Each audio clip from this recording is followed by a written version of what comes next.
वो हर सुबह दरवाजा खोलती थी, लेकिन निगाहें दरवाजे पर नहीं, दूध वाले के हाथों पर टिकी होती थी। राजू आता था रोज, दूध देने के बहाने, लेकिन उसकी नजरें कुछ और ही बांटती थीं। भूख जो नीलम भाभी की आंखों से साफ झलकती थी। पति था मगर पास नहीं था, और राजू वो धीरे धीरे सिर्फ दूध नहीं, नीलम की तन्हाई भी पीने लगा था। फिर एक दिन दरवाजा तो खुला ही था, नीलम की साड़ी भी खुद ब खुद कंधे से ढलक गई, और वही दिन एक रिश्ते की शुरुआत नहीं, एक आग की शुरुआत बन गया। उस दिन भोर में बारिश हुई थी और जमीन अब भी भीगी हुई थी।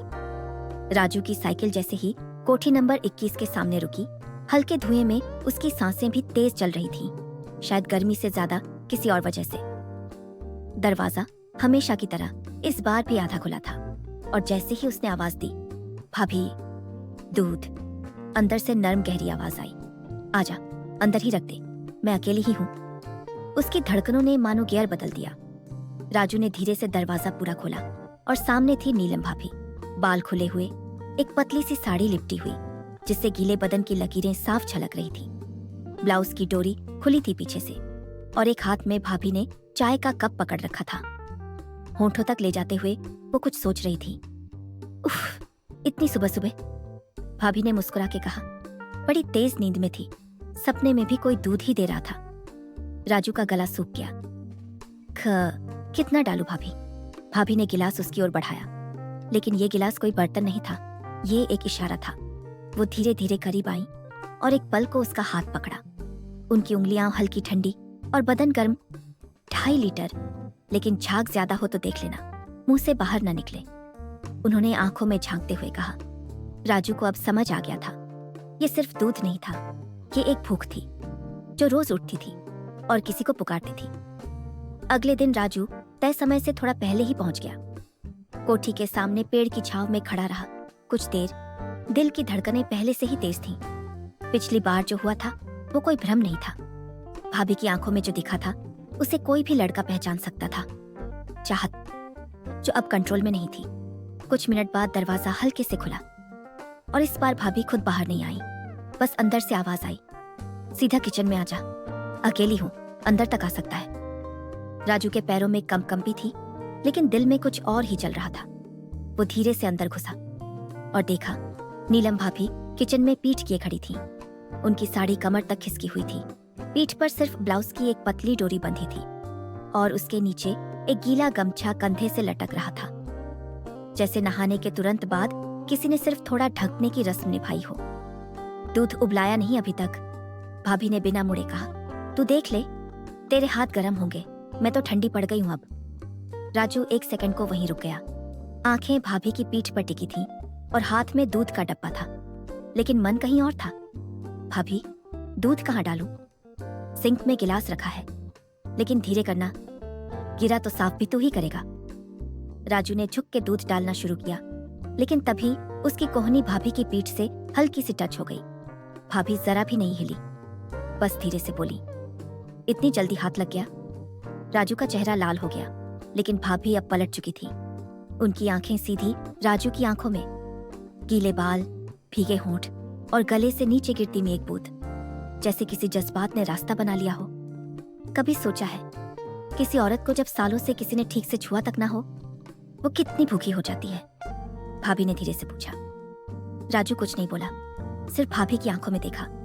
अब दोनों के बीच सिर्फ एक सांस का फासला था। भाभी ने उसके हाथ से गिलास ले लिया और दूध को जरा सी नजर से देखा।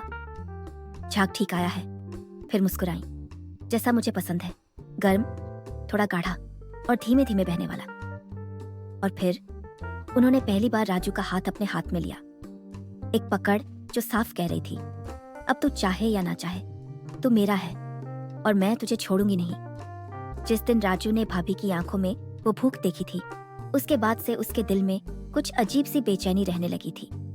दिन भर वो दूध बांटता, लेकिन मन में बस एक ही ख्याल आता, कैसे और कब भाभी के करीब जाऊं। लेकिन राजू को पता था, भाभी के पति का घर में होना एक बड़ा रोड़ा था। फिर एक शाम भाभी ने फोन किया। आवाज में हल्की घबराहट थी, लेकिन गुपचुपपन में एक मीठी पनाह भी। राजू, आज रात घर पर कोई नहीं होगा। मेरा पति ऑफिस की मीटिंग के लिए बाहर गया है, लौटेगा शायद देर से। तुम चाहो तो आ जाना, कुछ जरूरी बातें करनी है। राजू की धड़कनें तेज हो गईं। ये मौका था जो वो इंतजार कर रहा था। राजू का दिल धड़क रहा था जैसे वो पहली बार किसी बड़ी लड़ाई में उतर रहा हो। लेकिन ये लड़ाई किसी से नहीं, खुद से थी। उस शाम भाभी ने फोन पर जो बात कही थी वही उसके भीतर हिम्मत जगा रही थी। पति बाहर है, देर तक आएगा और घर में कोई नहीं होगा। रात के 7 बज रहे थे। राजू मोटरसाइकिल से कोठी के बाहर पहुंचा। सामने घर में चुप्पी थी, सन्नाटा ऐसा कि कानों में शोर होने लगे। दरवाजा हौले से खुला और सामने थी नीलम भाभी। उनके चेहरे पर हल्की सी शर्म और वो पुरानी तड़प जो अब छुप नहीं रही थी। अंदर आ जाओ, आज कोई नहीं होगा जो देखे, उन्होंने फुसफुसाते हुए कहा।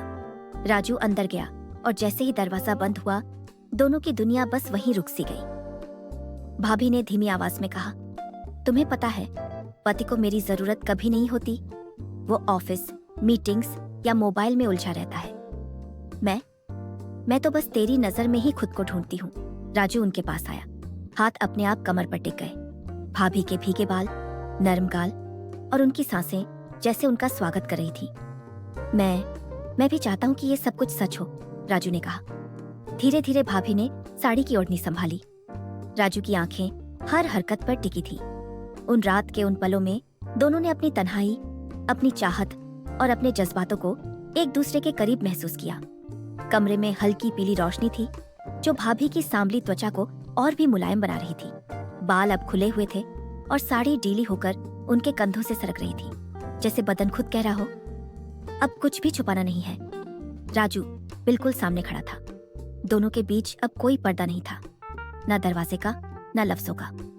भाभी ने धीरे से पूछा, डर लग रहा है? राजू ने हल्की मुस्कान के साथ जवाब दिया, हाँ, लेकिन ये डर अच्छा लग रहा है।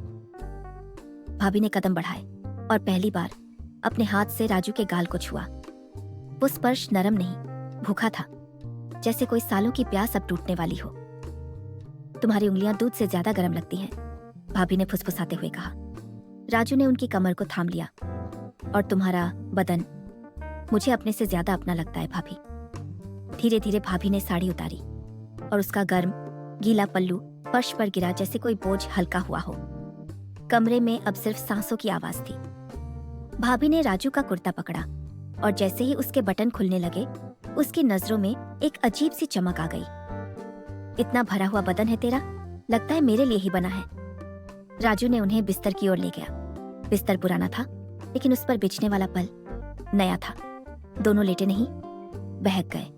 होठों की वो पहली मुलाकात कोई मासूम चुंबन नहीं था, वो प्यास थी जिसने जबान से आगे सब्र तोड़ा। उनकी सांसें एक दूसरे की खाल पर घुलने लगी, उंगलियां बालों में, होंठ गर्दन पर, और बदन अब कोई रुकावट नहीं जानता था। उस रात राजू ने पहली बार जाना कि एक औरत की सिसकियां भी संगीत हो सकती हैं, अगर वो प्यार और प्यास दोनों से निकली हों। और भाभी, उन्हें पहली बार किसी ने सिर्फ छुआ नहीं, समझा था। उस रात के बाद राजू की सुबह बदली हुई थी। उसका चेहरा चमक रहा था जैसे किसी ने उसका वजूद छू लिया हो। दूध के डब्बों का वजन अब हल्का लगता था, लेकिन दिल पर एक नया बोझ था, उस रिश्ते को छुपाने का। भाभी ने भी उस रात के बाद जैसे खुद को फिर से जीना शुरू कर दिया था। चेहरा खिला रहता, होठों पर नमी और आंखों में ऐसी चमक जैसे कोई रोज सपना देख रही हो, जागती आंखों से। पर अब बात एक बार की नहीं थी। अब भाभी हर तीसरे दिन कुछ नया बहाना बनाती। आज दोपहर को आ जाना, नौकर छुट्टी पर है। राजू, कल मेरे पति नाइट ड्यूटी में है, जरा देर रुक जाना। राजू भी अब दूध देने के बाद वहीं रुक जाता, गेट धीरे से बंद करता और अंदर जाकर उन झपकियों वाली आंखों में खो जाता जो अब हर बार कुछ और ज्यादा चाहती थी। वो मुलाकातें अब छिप छिप कर होती थी, कभी किचन में, कभी टेरेस पर, तो कभी उस कमरे में जहां भाभी का पति कभी झांकता भी नहीं था। एक दिन भाभी ने धीरे से कहा, तू मेरे लिए सिर्फ एक लड़का नहीं रहा, अब तो मेरी जरूरत बन गया है और ये जरूरत छुपानी बहुत मुश्किल हो रही है। राजू ने उनका हाथ पकड़ा, उनकी आंखों में देखा। मैं हर रोज तुम्हारे लिए वहीं रहूंगा जहां तुम चाहो। बस डर इस बात का है कि दुनिया की नजरें हमसे तेज होती जा रही हैं। और सही कहा था उसने। अब मोहल्ले में चुपचाप कानाफूसी शुरू हो गई थी। एक दिन सामने वाली आंटी ने तंज कसा, नीलम भाभी, आपके यहाँ दूध वाला जरा ज्यादा टाइम लगाता है क्या? भाभी मुस्कुराई लेकिन भीतर से कांप गई। नीलम भाभी के लिए वो रिश्ता अब सिर्फ जिस्म की जरूरत नहीं था, वो अब हर सुबह राजू के लिए उठती थी, हर खाना उसके स्वाद के हिसाब से बनाती और हर त्योहार पर उसे नए कपड़े खरीद कर देती थी। वो सोचती थी, शायद अब मेरी अधूरी जिंदगी पूरी हो रही है। राजू अब हफ्ते में 3 दिन आने लगा था। कभी रात में रुकता, कभी दोपहर की चुप्पी में आकर उनकी बाहों में समा जाता। भाभी के चेहरे पर अब वही नूर लौट आया था जो बरसों पहले शादी के पहले हफ्ते में था। लेकिन उन्हें नहीं पता था, जिस प्यार को वो घर समझ बैठी थी वो बस एक किराए का कमरा था, जिसकी बुनियाद अब खत्म होने वाली थी। उस दिन भाभी ने उसके लिए मटर पनीर बनाया था। राजू को पसंद था। वो नई शर्ट भी खरीदी थी, हल्के नीले रंग की, जो उसकी सांवली छाती पर झंझती थी। राजू आया, खाना खाया और हमेशा की तरह मजाक किया। भाभी, तुम तो पूरी बीवी बन गई हो मेरी। भाभी हंसी, फिर उसकी ओर देखा, धीरे से कहा, तो बना लेना फिर पूरी, शादी कर ले मुझसे। राजू की हंसी अचानक गायब हो गई। चेहरा उतरा, हाथ का चम्मच थम गया। क्या? भाभी ने उसकी आंखों में झांका। मैं थक गई हूँ छुप छुप कर जीते हुए, अब और नहीं। मैं पति को छोड़ दूंगी, समाज की भी परवाह नहीं। बस तू कह दे, साथ रहेगा ना? एक पल की चुप्पी। फिर राजू उठा, दीवार के पास जाकर सिगरेट सुलगाई और बोला, भाभी तुम सच में कितनी भोली हो। भाभी कुछ समझ नहीं पाई। मतलब? राजू पलटा और उस चेहरे पर अब वो सॉफ्टनेस नहीं थी जो पहले थी। अब उसकी आंखों में वो बेरुखी थी जो एक सौदे के बाद बचती है। मुझे तुमसे कभी प्यार था ही नहीं भाभी। तुम तो बस एक खिड़की थी, शारीरिक भूख की और थोड़े पैसों की। भाभी की आंखें चौड़ी हो गईं, जैसे किसने दिल में खंजर घोंप दिया हो। तू मजाक कर रहा है ना? राजू हंसा नहीं।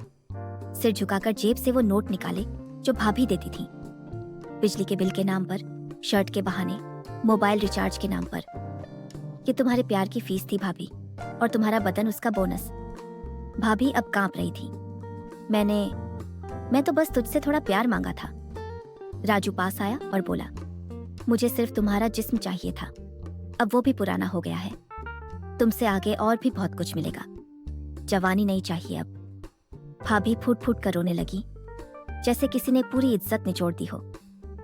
आगे राजू मुस्कुराता है, जेब में पैसे डालता है और बगैर पीछे देखे घर से बाहर चला जाता है। भाभी दरवाजा बंद करती है, लेकिन इस बार ताले के साथ दिल भी बंद करती है। वो आईने के सामने खड़ी होती है, अपने आंसू पोंछती है और धीमे से कहती है, अब कोई मुझे नहीं छुएगा जब तक मैं खुद को फिर से ना बना लूं। फिर किचन में जाकर गैस जलाती है, उसी बर्तन में चाय रखती है, पर इस बार दूध नहीं डालती। राजू अब सिर्फ एक जलन है और नीलम अब सिर्फ एक औरत नहीं रही। वो अब टूट चुकी है पर जिंदा है। उसने सोचा था कि ये इश्क है, लेकिन राजू के लिए ये बस एक सौदा था। नीलम भाभी टूटी, लेकिन अब वो उठ चुकी है और अब कोई उन्हें दोबारा नहीं तोड़ेगा। अगर ये कहानी आपके दिल तक पहुंची हो तो इस वीडियो को लाइक जरूर करें और कमेंट करके बताएं, क्या भाभी की मोहब्बत उसकी कमजोरी थी या उसकी ताकत? ऐसी ही सच्ची, बोल्ड और दिल को छू जाने वाली कहानियों के लिए हमारा YouTube चैनल सब्सक्राइब करें, फेसबुक पेज को फॉलो करें। मिलते हैं अगली कहानी में, एक और तड़प, एक और हकीकत के साथ। धन्यवाद।